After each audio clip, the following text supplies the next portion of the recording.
Bonjour les amis, nouvelle vidéo avec un témoignage extraordinaire d'un ancien officier des RG, des renseignements généraux, Gilbert Abbas, qui va vous parler des sectes satanistes pédocriminels. Il va vous parler tout simplement des choses qu'il a pu observer, lui, en tant qu'ancien officier d'RG, des choses qu'il a pu voir. On a beaucoup de témoignages d'anciens RG sur telle ou telle chose, et généralement sur de la manipulation politique. Mais ils parlent rarement de ce qu'ils ont vu et de tout ce qu'ils sont. Eh bien, Gilbert Abbas va le faire pour nous. Écoutez bien, parce que c'est un témoignage exceptionnel.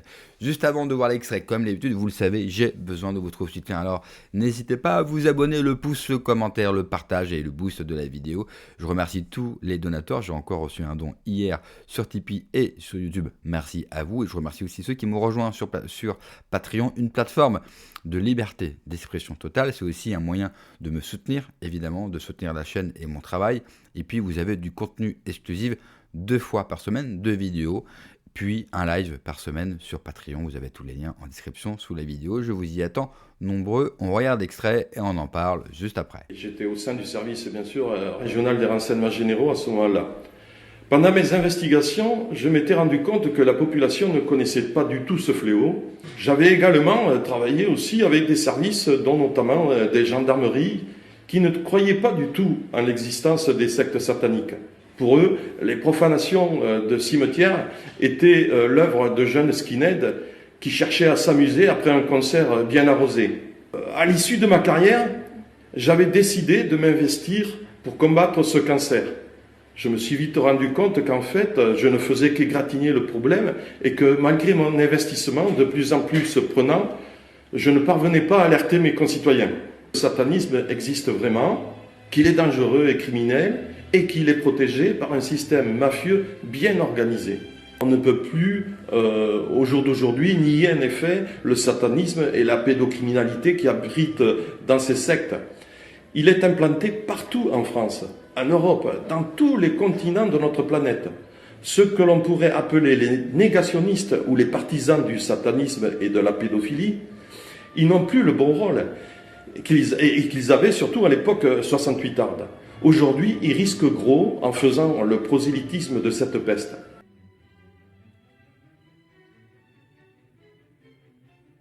Je vais les résumer pour ne pas être trop long, car les connaître ne suffit pas. Ce qui est intéressant, c'est de chercher à prouver que celles-ci sont liées par des ponts que la justice n'a pas voulu toujours identifier.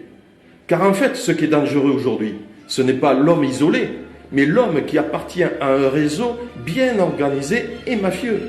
Il y a également un point très important qui est occulté. Le satanisme peut être considéré comme une religion, mais il peut être aussi vu comme un palliatif à d'autres délits et crimes. Je veux dire par là que, sous prétexte de rituels sataniques, il est facile de torturer, violer ou tuer des femmes et des enfants. C'est ainsi que l'on peut s'apercevoir que les très grosses affaires de pédocriminalité ont très souvent pour base un rituel, une messe noire, des procédures sataniques, bref, des soirées lugubres sur fond de satanisme. Donc pour en revenir aux affaires qui ont choqué la population de notre planète, on peut citer par exemple, par ordre chronologique, l'affaire Coral, qui est apparue en 82, l'affaire Criès de 82 en 88, l'affaire Duguay de 83 à 90, l'affaire Glencross en 90 également, l'affaire Dunant en 1991, l'affaire Toro Bravo en 1994 et l'affaire Dutroux qui a démarré en 1997. Il y a aussi l'affaire Allègre qui a démarré en 1997, l'affaire de Zandvoort qui est apparue dès 1998, l'affaire Émile Louis, qui sont les disparus de Lyon, dès 2000, bien qu'il ait été interpellé en 1980, l'affaire Casapia, dès 2002, l'affaire Fourniret, de 2003 à 2006, et l'affaire Outreau, dès 2004. Je n'évoquerai pas celles qui sont contemporaines et qui sont encore, bien sûr, en instruction. Mais pourquoi ? Par souci de facilité et à cause d'un certain corporatisme qui bloque les recherches. La police et la magistrature ont tendance en effet à saucissonner les affaires et non pas les traiter en bloc et encore moins à les fédérer entre elles. Il suffit d'être logique. Il suffit de constater qu'il existe des prédateurs particulièrement barbares qui ont existé pendant une période qui leur a été commune. Donc, ils ont pu se connaître directement ou entretenir des rapports par personne interposée. Je vais donc commencer par focaliser mon argumentation sur deux affaires importantes quasi contemporaines. C'est l'affaire Dutroux et celle de Zandvoort. En ce qui concerne l'affaire Dutroux, l'intéressé n'a eu de cesse que de répéter qu'il n'était qu'un pion et qu'il existait un réseau international bien installé au-dessus de lui. Il en est de même des témoins appelés témoins X qui ne se connaissaient pas et qui n'ont pas arrêté de répéter en vain qu'il existait un réseau international bien structuré dans lequel ils avaient reconnu de nombreuses personnalités. C'est le cas bien médiatisé de Régina Louf, qui était le témoin X1 pour l'affaire Dutroux. Patrice Allègre a lui aussi plusieurs fois dénoncé l'existence d'un réseau proxénète et pédocriminel dans lequel était conviée une palanquée de personnes de tous bords. Et puis vous n'allez pas me dire que Gerrit Ulrich, l'instigateur de l'affaire Zandvoort, a été capable de récupérer tout seul plus de 93 000 photos d'enfants différentes. Et ce chiffre est donné par Interpol. C'est impossible. Son affaire était rapidement devenue une véritable PME où la salle principale était remplie de plusieurs ordinateurs qui tournaient nuit et jour. Gerrit Ulrich a profité obligatoirement d'un réseau parfaitement structuré et clandestin pour pouvoir photographier, filmer ou récupérer des dossiers d'autant de victimes mineures atrocement maltraitées. Je peux le faire grâce surtout aux aveux réalisés par un transsexuel, Robert Jan Vammerdam. Celui-ci a confié en février 2001 à Marcel Verlozen, l'activiste belge qui a réussi à confondre Gerrit Ulrich, qu'il existait un contrat de travail entre le réseau Zandvoort et le réseau Dutroux, Le Lièvre, Nioul, Westend.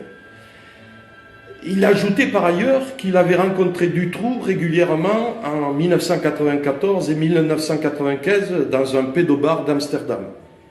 Il avait également aperçu dans les locaux de la société Roxane Film Production, qui est située au 111 chemin Admiral du Ritter dans la banlieue d'Amsterdam. Cette société appartenait à un transsexuel français qui est Didier Pellerin, alias Maîtresse Roxane. Et cet individu connaissait bien Michel Nioul, qui est un des principaux contacts de Dutroux. Et ce Michel Nioul a déclaré par ailleurs à la police en novembre 1996 que Maîtresse Roxane réalisait des cassettes vidéo pornographiques très dures et qu'elle distribuait ensuite en Belgique, en France, aux Pays-Bas et en Allemagne. Mais ce qui est très important, c'est de savoir que Gerrit Ulrich et Maîtresse Roxane entretenaient des contacts professionnels réguliers et s'échangeaient leur matière première, des photos d'enfants torturés et violés. Nous avons donc la preuve incontestable qu'il existe déjà au départ un réseau constitué de Gerrit Ulrich, c'est-à-dire l'affaire Zandvoort, Dutroux, Westend, Nioul, Le Lièvre, c'est-à-dire l'affaire Dutroux, et puis Didier Pellerin, cette fameuse Maîtresse Roxane. Ce n'est pas parce que certaines affaires sont sorties un peu plus tard que les auteurs ne connaissaient pas les membres du réseau que je viens d'évoquer. S'ils ont été interpellés beaucoup plus tard, c'est parce qu'ils ont été plutôt discrets, méfiants ou chanceux. Il y a même de gros poissons qui connaissaient parfaitement les instigateurs de ce réseau initial, qui sont passés malheureusement entre les mailles du filet policier et qui ne sont pas toujours identifiés à ce jour. C'est pourquoi nous militons et nous investiguons pour les confondre. Ce travail que nous menons est dangereux car il est placé entre le marteau et l'enclume. Et nous venons de nous en apercevoir avec l'affaire Stan Maillot. Celui-ci, pour avoir eu le courage d'enquêter, il se retrouve aujourd'hui en fuite et sa compagne et ses amis sont rejetés en prison sous de faux chefs d'inculpation. Je vous avais dit que c'est un témoignage exceptionnel. Alors, vous vous rendez compte, bien sûr, cela a été tourné en 2015. 2014. Il est important de se replonger bien sûr dans les archives pour se rendre compte de l'étendue du problème. Déjà, on apprend dans l'extrait que la police, sur l'affaire du trou par exemple, ou sur d'autres, est au courant qu'il y a des réseaux. On apprend également que ces personnes, dont une fameuse maîtresse, fait des films, des vidéos. Alors pas à titre personnel, mais pour les vendre, pour les diffuser. Et on sait que dans l'affaire Jeffrey Epstein, que toutes ces propriétés étaient remplies, truffées de caméras et de micros. Donc cela sert évidemment à faire chanter les gens, ce sont des moyens de pression, mais aussi ça sert à la vente. On le sait que sur le Darknet, ou sur des sites qui ne sont même pas d'ailleurs sur le Darknet, vous pouvez avoir des vidéos et à des photos de nature pédocriminelle, en accès libre. Donc est-ce que cela ne sert pas également à alimenter ça? Et si la police a ces vidéos, il faut aussi qu'elle nous en parle. Mais si la police n'en parle pas, c'est que la police est tenue, que la justice est tenue, que les politiques sont tenus. Bref, que tout le monde est dedans, et puis et on le sait aujourd'hui, si vous êtes responsable de la police, de la gendarmerie, tous les responsables de l'armée en France, ils sont tous francs-maçons. Vous ne pouvez pas accéder à ces titres-là sans être franc-maçon. Tiens, je vais vous parler d'une personne que vous connaissez tous, que vous appréciez sûrement, et une personne dont vous êtes sûrement abonné à sa propre chaîne YouTube aujourd'hui, parce qu'il a sa propre chaîne.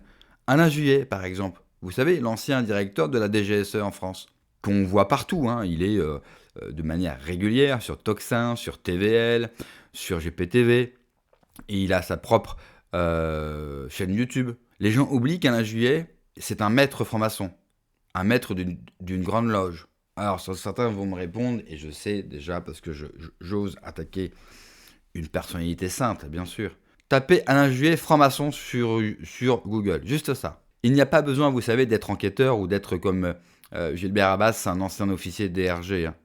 Internet n'oublie rien aujourd'hui, n'oublie absolument rien. Et vous allez pouvoir, si vous tapez Alain Juillet franc-maçon, tomber sur lui, sur des articles, sur des vidéos, sur des cérémonies. Tout ça pour dire que vous ne pouvez pas accéder à ce type de fonction, de responsabilité, sans faire partie de ce petit cercle, bien sûr, de la franc-maçonnerie. Ce qui ne veut pas dire que vous avez fait des choses atroces. Vous pouvez être franc-maçon juste pour du réseau, par exemple, ou vous pouvez être franc-maçon sans être mêlé à ses affaires. Sauf que, et le sauf que, il est quand même important. On le sait aujourd'hui, d'ailleurs je vous ai montré d'autres vidéos ces derniers jours sur les rites, on le sait, à partir d'un certain degré, vous savez dans la franc-maçonnerie ça fonctionne avec des degrés, vous avez des rituels. Alors après, effectivement, chaque loge a des rituels différents. Lors de 2 dernières vidéos que vous avez pu voir, je vous ai montré une vidéo, parce que l'autre n'a pas été encore tournée, je vais vous montrer 2 rites extrêmement importants et répandus dans les loges franc-maçonnes. Et on sait que dans les rituels, il faut faire certaines choses. Donc c'est toujours étonnant, bien sûr, de voir certaines personnes ensuite, les retrouver, bien sûr, sur YouTube, défendre des choses qu'ils ont contribué par leur appartenance à la franc-maçonnerie à détruire. Ensuite, dire qu'il y a infiltration de nos milieux par le système, je vous les juge, bien sûr, d'avoir ces théories du complot. Mais on remarque, et encore une fois, avec cet extrait, qu'il n'y a pas de complot, il n'y a que des vérités. Elles sont crues, elles sont difficiles, mais il faut absolument les regarder en face. Merci d'avoir regardé la vidéo, les amis. N'oubliez pas, comme d'habitude, de vous abonner, le pouce, le commentaire, le partage, le boost de la vidéo. Prenez soin de vous, que Dieu vous protège. Allez, ciao!